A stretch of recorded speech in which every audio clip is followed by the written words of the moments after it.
Greetings, bastard BAS. It's HM1 Todzak on the 7th of April, bringing you another training for you. All right, this is on Navadmin 100/20. It's the Navy guidance on the use of face coverings. It just came out over the weekend. Good segue for that training we had yesterday on COVID-19. Who does this apply to? All military personnel, Navy civilian employees, family members that live on base, Navy contractors, basically anybody and everybody that has anything to do with the DoD. You're living on an installation, you're working on an installation, you work at a facility, maybe that's out in town. Regardless, you got to be abiding by this, okay? And in addition to that, if you're someone like myself or some of the other members who live out in town, this is a recommendation that came out from the CDC, and some local governments, such as Riverside County, where I reside in, are actually making it a requirement, and you can get fined and pay a fine if they catch you without doing this while you're out in town, making those essential runs to wherever you need to go, get groceries, whatever it may be.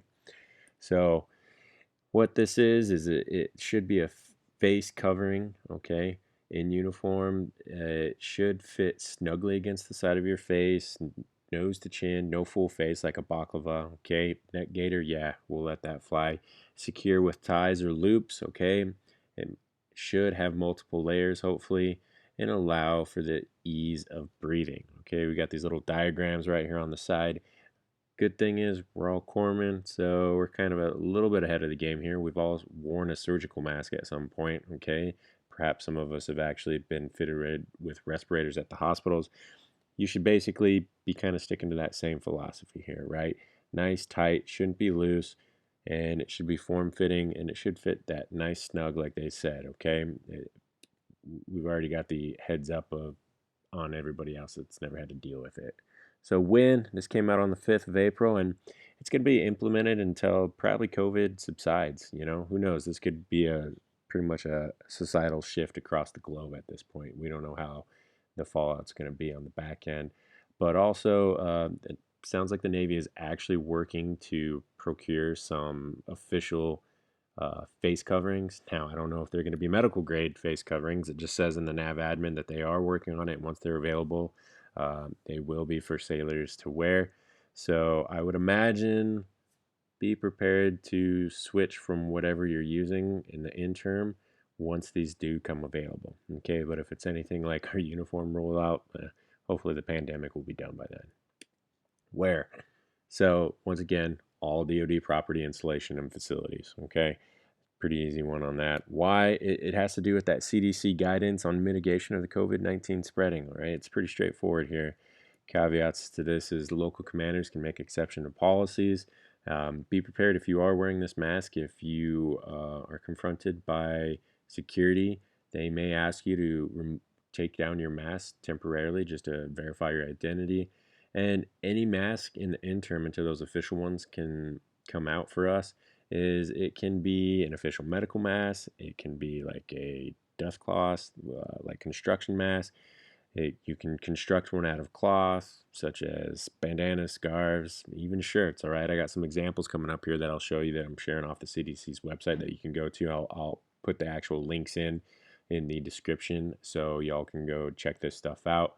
And the important thing here, and it actually says this in the Navadmin, is function over appearance. All right, so if anybody gives you a hard time about, hey, that doesn't look nice and uniform, well, the function piece is more important here, and you can respectfully explain that to them and explain whatever the function you came up with is versus the neat and orderly appearance. With that being said, don't just walk around with a shirt tied over your face, okay?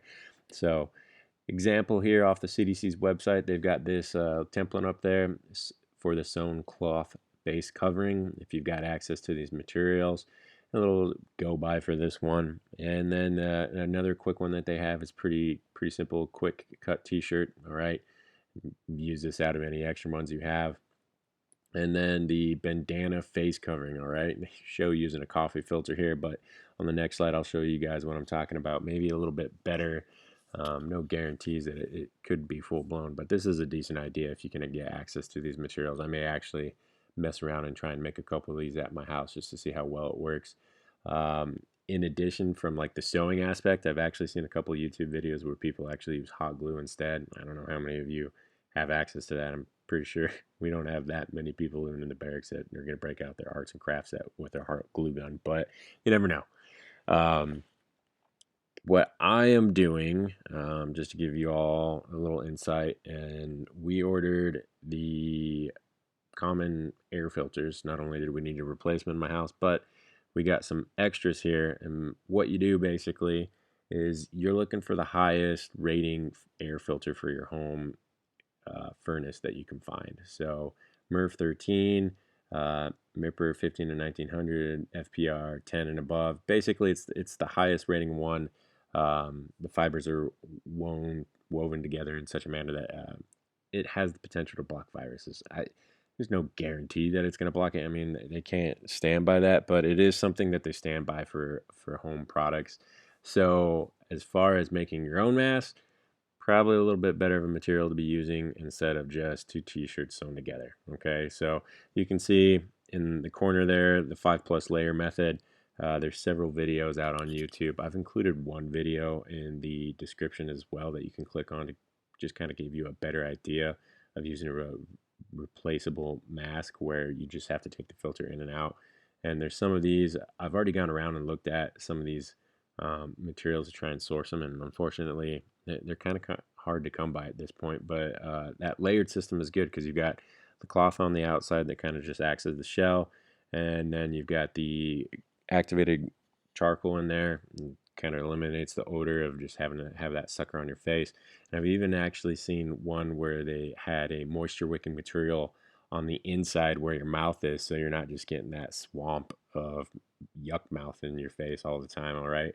And then the other layer, where in our case that I'm creating out of the ones in my house, we're using those home air filters to try and just give us a little bit of leg up. Okay. um, Anything you can do at this point is better than nothing. Okay, so please take this seriously. It's no joke. I know we all may joke about this, but do whatever you can to make these. I'm going to try and make some extra ones, and I'll see if I can get these to everybody back at the Baz if needed. And if you come up with a good idea, don't be the person that holds on to it. Share it, all right?